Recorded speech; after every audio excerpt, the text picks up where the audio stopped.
Assalamualaikum warahmatullahi wabarakatuh. Hamdan wa syukran lillah, amma ba'du.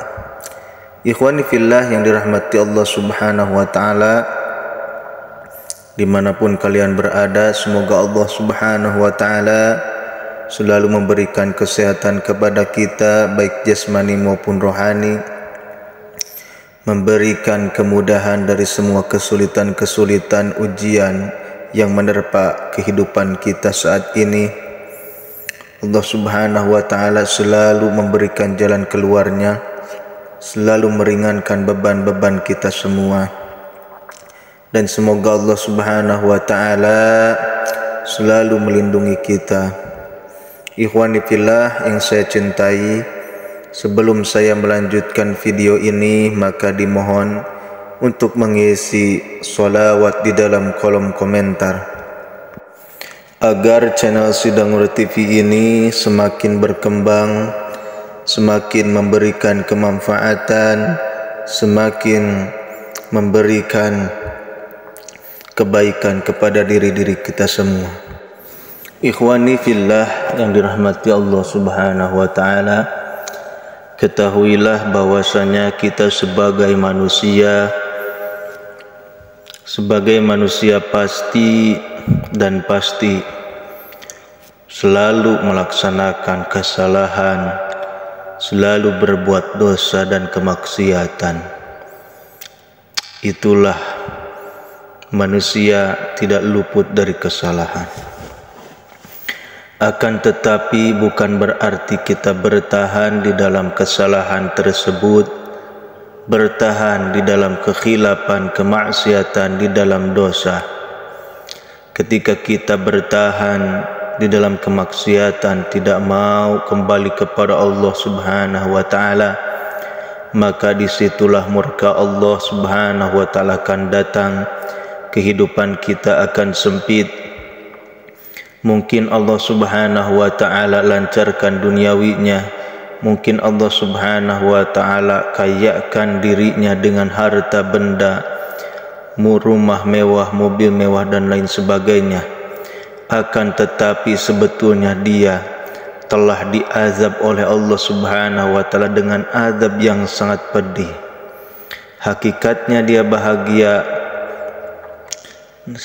kelihatannya dia bahagia, akan tetapi hakikatnya dia sengsara di akhirat nanti, sengsara di yaumil qiyamah, sengsara di akhirat sampai ke nerakanya Allah subhanahu wa ta'ala. Na'udzubillahi min dzalik. Ketika kita selalu berbuat dosa, baik kecil ataupun besar, maka disitulah kita selalu kembali kepada Allah subhanahu wa ta'ala. Karena Allah subhanahu wa ta'ala lebih menyukai orang yang banyak berbuat dosa, akan tetapi banyak pula bertobat kepada Allah subhanahu wa ta'ala, selalu mengakui kesalahannya, daripada orang yang banyak beribadah tapi menyombongkan dirinya. Dia mengatakan bahwa saya lebih baik daripada mereka, bahwasanya saya lebih banyak ibadahnya daripada mereka. Tentu Allah subhanahu wa ta'ala akan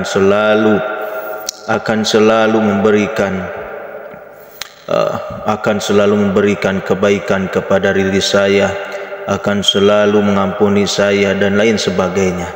Itu menyombongkan diri, sedangkan sifat sombong hanya dimiliki oleh Allah subhanahu wa ta'ala.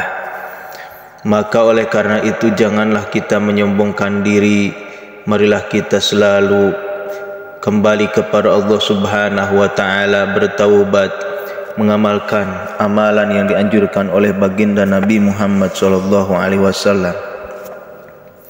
Ketika kita banyak melaksanakan kesalahan, maka disitulah Allah subhanahu wa ta'ala memberikan kepada kita wasilah, yakni amalan-amalan melewati baginda Nabi Muhammad SAW, agar dengan wasilah pelantara amalan tersebut Allah subhanahu wa ta'ala mengampuni semua dosa-dosa kita, termasuk dosa zina. Allah subhanahu wa ta'ala akan mengampuninya. Mungkin di masa lalu kita pernah melakukan yang dilarang oleh Allah Subhanahu wa taala, melakukan zina dan lain sebagainya. Maka oleh karena itu berhentilah dan marilah kita kembali kepada Allah Subhanahu wa taala, karena kehidupan di dunia ini tidak akan kekal. Kehidupan akhiratlah yang kekal abadi. Al-Fakir di sini akan membagikan doa yang mana doa ini sangatlah agung. Allah Subhanahu wa taala akan menghapus semua dosa-dosa kita. Bismillahirrahmanirrahim. Allahumma inni dhalamtu nafsi dhulman katsira. Allahumma inni dhalamtu nafsi dhulman katsira wa la yaghfiru dzunuba illa anta wa la yaghfiru dzunuba illa anta faghfir li maghfiratan min 'indik faghfir li maghfiratan min 'indika warhamni warhamni warhamni innaka antal ghafurur rahim innaka antal ghafurur rahim. Ikhwani fillah yang dirahmati Allah Subhanahu wa taala, itulah doa yang diajarkan baginda Nabi Muhammad sallallahu alaihi wasallam kepada kita. Semoga Allah Subhanahu wa taala menjaga kita daripada dosa-dosa, daripada perbuatan zina, kemaksiatan yang lainnya. Mungkin itu saja yang bisa saya sampaikan. Billahi taufiq wal hidayah. Wassalamualaikum warahmatullahi wabarakatuh.